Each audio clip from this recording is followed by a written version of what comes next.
Afinal, devem existir limites para o humor? Enfim, eu sou Felício Molinari e esse é a Filosofia Explica de hoje.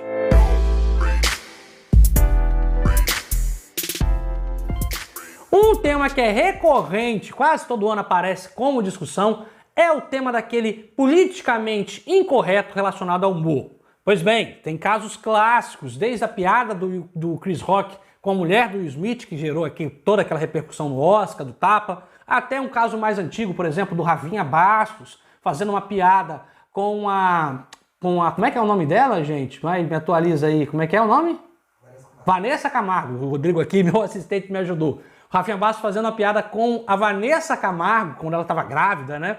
Enfim, aquilo também deu uma batalha judicial longuíssima. Mas enfim, o problema nosso aqui não é político, o problema nosso aqui não é muito menos jurídico, o nosso problema é filosófico. Afinal, como é que a gente faz?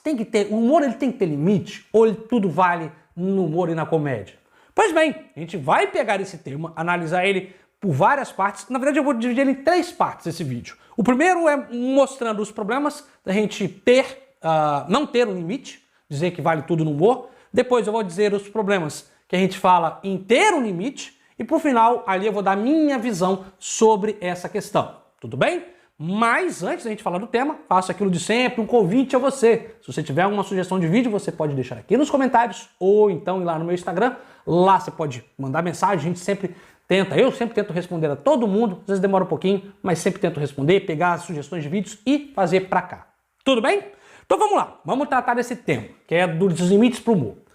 Muita gente mesmo, acha que o humor não deve ter limites, né? Que você botar limites no humor, você fere a liberdade da piada, fere a liberdade individual, né? E acham também, junto com esse não botar limites no humor, é que vem aquela famosa expressão do mimimi, né? Que hoje tudo é muito mimimi, você não pode fazer uma piada que todo mundo se ofende, enfim, aquela velha discussão que vocês já sabem muito bem qual é.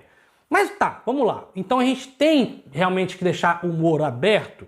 Isso tem um problema. Deixar o humor sem limites, você poder fazer piada com tudo, e não ter limites com o humor, isso tem um problema não só jurídico, você pode ofender a honra de uma pessoa, mas o problema jurídico não é o nosso problema, mas tem também um problema social e filosófico.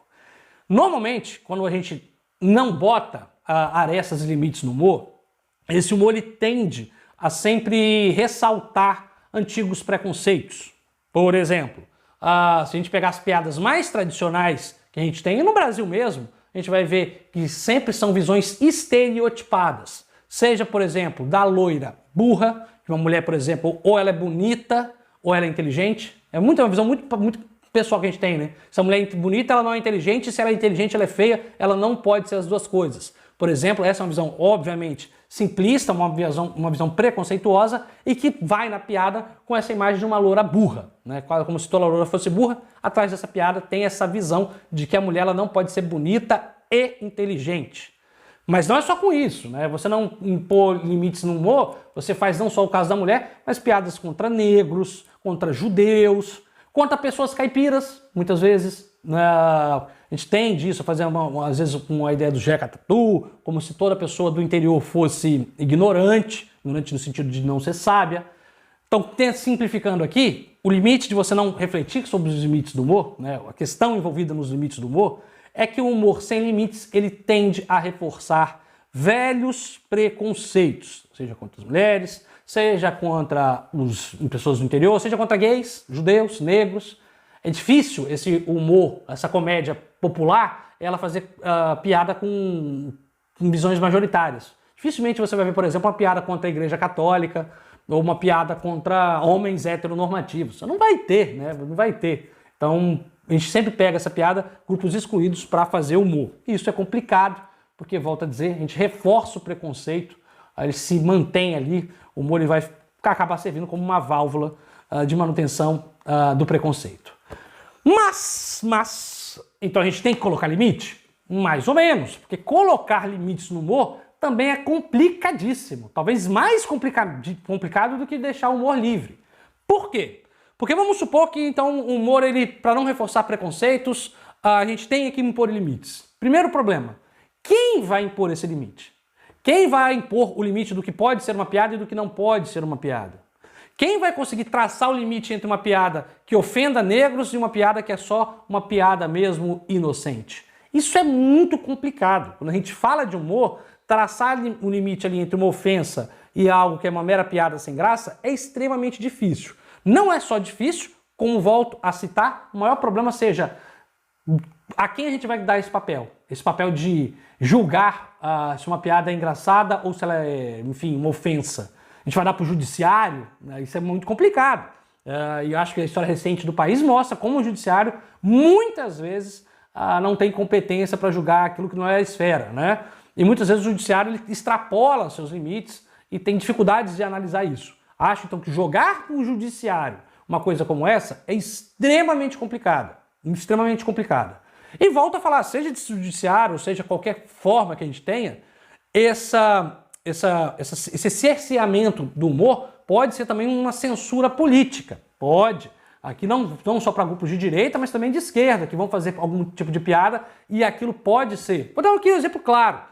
Quando fazem uma piada, por exemplo, contra o Bolsonaro e o judiciário vai ali e fala, não pode fazer essa piada. Teve vários eventos, né? Charges que foram censuradas porque faziam com o Bolsonaro, mas também teve pessoas de esquerda fazendo piadas, né?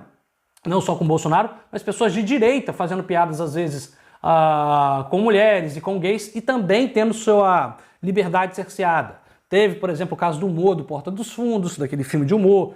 Teve, volta a falar, charge do Bolsonaro, mas também teve, por exemplo, várias piadas do Danilo Gentili, algumas piadas que foram, digamos, cerceadas. Não acho que seja um bom caminho. Eu acho que o calar o humor nunca é um bom caminho a ser seguido, porque, volto a dizer, você começa calando o humor, daqui a pouco você está calando uma oposição política, daqui a pouco você está instaurando uma censura no país. Então é preciso ter muito cuidado.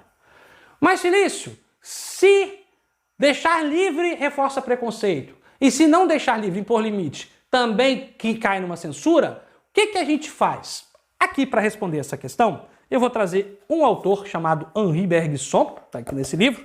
O Bergson, ele tem um livro que não está aqui na minha mão agora, que é chamado livro O Riso. Vou até deixar aqui na caixa de comentários, na descrição desse vídeo, junto com outros livros que tratam filosoficamente do humor. Se você tiver interesse em se aprofundar, você pode vir aqui na descrição.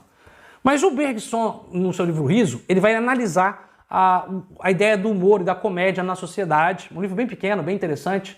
Ele vai dizer que o humor, ele tira a gente do automatismo, né? A gente vai vivendo ali sempre no cotidiano automático. Uma piada é sempre uma coisa que te tira daquele pensamento automático e te faz rir. O rir, né, do humor, é essa coisa que te tira do automático, te tira da sensação normal da coisa. E isso, o humor, ele tem muito a ver com a filosofia também. Se a filosofia faz você questionar o senso comum saindo dele, o humor também faz você deixar de pensar de forma automática, muitas vezes, e achar graça naquilo que muitas vezes você não estava nem percebendo, né? É um tipo de sair também do senso comum, da visão automática das coisas. E por que eu estou aqui citando o Bergson? O Henri Bergson vai analisar dentro desse livro que a grande questão, às vezes, não é a gente centrar no humorista. Porque, veja, essa questão de traçar ou não limites no humor, ela fica muito centrada naquele que faz a piada, né? No humorista em si. Mas a gente deveria, às vezes, inverter a ordem. Ao invés de analisar aquele que faz uma piada, talvez fosse muito mais interessante a gente se virar para aquele que ri da piada. Por isso eu não estou entendendo. Pois bem, vou aqui pegar um exemplo clássico. Se alguém faz uma piada homofóbica, a gente não tem tanto, não é que não seja, mas a gente não tem tanto que se preocupar com aquele que faz a piada homofóbica. Em si, informar criticamente a plateia. Porque se uma plateia é crítica, possui uma visão filosófica, culturalmente elevada, ela não vai achar graça numa piada preconceituosa. E aí, obviamente, o humorista ele vai ser forçado a se reinventar, a fazer novas piadas que não mais ofendam ninguém. Veja, essa é a grande graça do Bergson, por exemplo. Muito mais do que cercear limites ou impor limites jurídicos ao humorista, quem a gente realmente tem que se preocupar é com a plateia. Formar culturalmente essa plateia para que ela exija um outro tipo de humor. É aí que Bergson vai apostar suas fichas.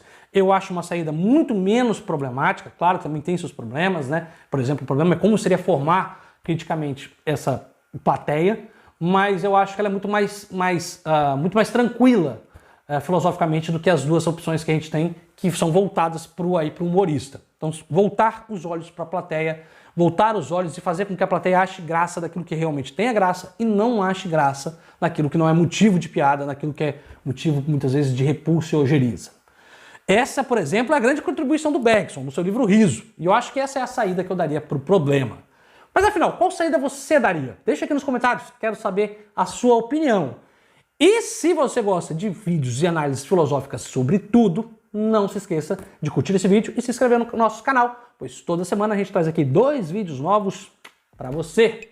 É isso, eu vou ficando por aqui. Tchau, tchau, até a próxima.